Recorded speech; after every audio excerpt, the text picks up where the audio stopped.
Okay, Richard, how does it feel to, release such masterpieces like March of Progress and For the Journey in such a short period of time?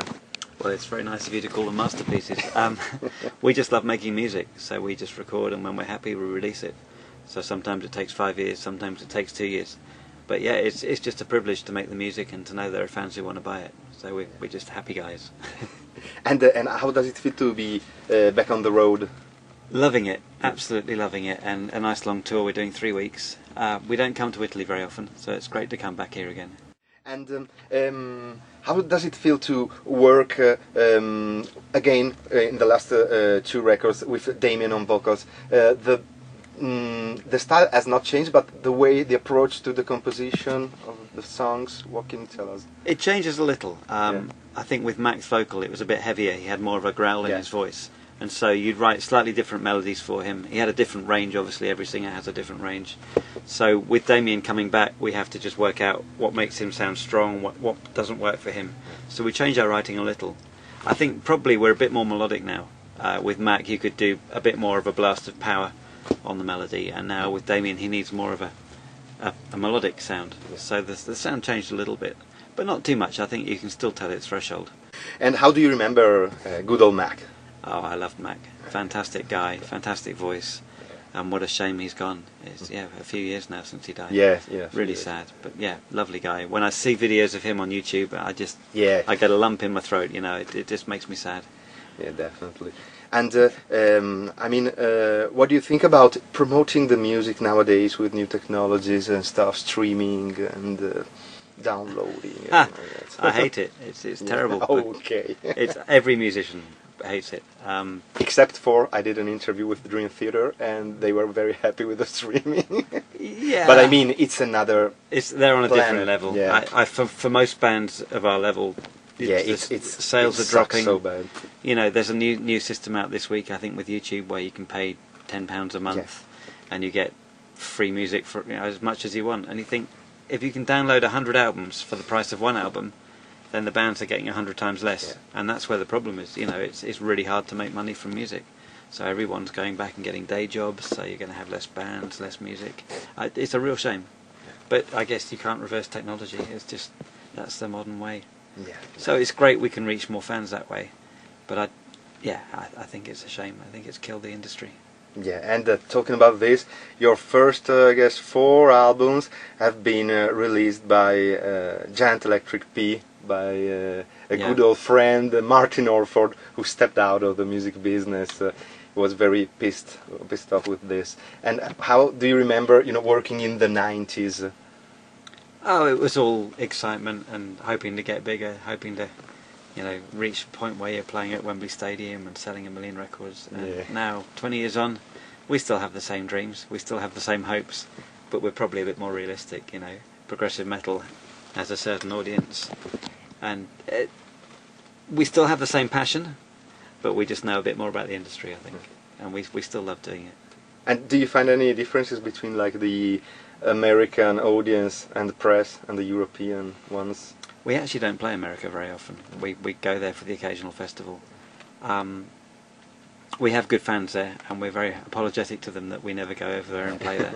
But we're going in January. We're doing a cruise from Florida down to Jamaica called 70,000 Tons of Metal. Yeah, that's amazing. It feels like a kind of end of school holiday for us. We do the tour now, and then they go and pay us to go and lie on a beach for a week. So fantastic. That's the way to play America. Yeah, definitely. And what can you tell us about League of Lights and your other side projects apart from Threshold? Oh, okay. Well, League of Lights, we did 1 album and then another single. We got some great guests. We had Reed Jolly from Within Temptation and Mark Zonder from Fate's Warning. We had Glenn Morgan the old Threshold vocalist, who I think we'll work with again. He's a lovely guy and a great voice. Really, it reminds me a little of Mac actually with his voice. He's got that growl, that power, but fantastic. It was a surprise because a few months ago he came over to Milano to sing a couple of songs with Shadow Gallery. Yeah, he told me. Yeah, did you see the show? Yeah, it was good. Incredible. Really? Yeah. I wish I'd been there. It was a surprise. Yeah, he told me he was coming. I'm really happy for him because he's after Threshold he did Mindfeed, his own band, did a couple of albums, and then I think he just got a little bit disappointed with the music industry. Yeah. A bit like Martin Alford, I guess. Yeah. But yeah, working with him a couple of years ago was fantastic, and I think next year we'll work with him some more. So League of Lights, we're hoping to do another album. I've got another band, if you want to know about that, called Audioplastic. Yeah, well, I've seen the post on yesterday on Facebook. Yeah. So we have the single comes out Monday, so tomorrow. Okay.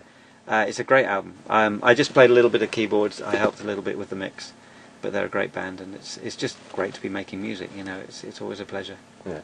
And what about future plans with Threshold once the tour is finished? We always have plans. Yeah. We're at the end of our contract with Nuclear Blast, so we're planning to sign a new deal with them. Spoke to them last week. We're hoping to do a live album. We've recorded some of the shows from this tour, so we'll see if it's possible. And then next year, more touring, and then I guess we start thinking about a new album. Yeah. But we're looking forward to a bit more touring. We've got some summer festivals next year. We want to play a few new territories for us. We've got possibilities in places like Dubai and Finland and Norway, where we don't normally go. And then maybe next autumn, maybe October, we'll come back and do another tour. But we'll see. Yes. We always have plans, but you never know. We got 6 guys; they all have busy lives. So if we can get them all in the same place, then we'll be back. Which is your approach, like playing the keyboards in 2014, like technology, vintage stuff? Well, it's funny. On tour, I have 2 great keyboards: a Korg Triton and a Roland's Jupiter 50, and between them, I can make almost any sound I want. They're absolutely beautiful. But when I go to the studio, everything's plugins now. I don't use keyboards. They stay in the cases. It's just all software. It's so convenient.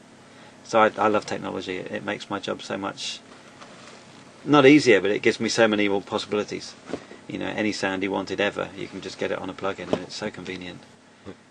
And through your lyrics, you asked like yourself, humanity, many questions. Yeah. Did you find any answer in like more than 20 years? Oh, that's funny. Well, I'm a Christian, and so I believe in God, and most of my lyrics are coming from that direction.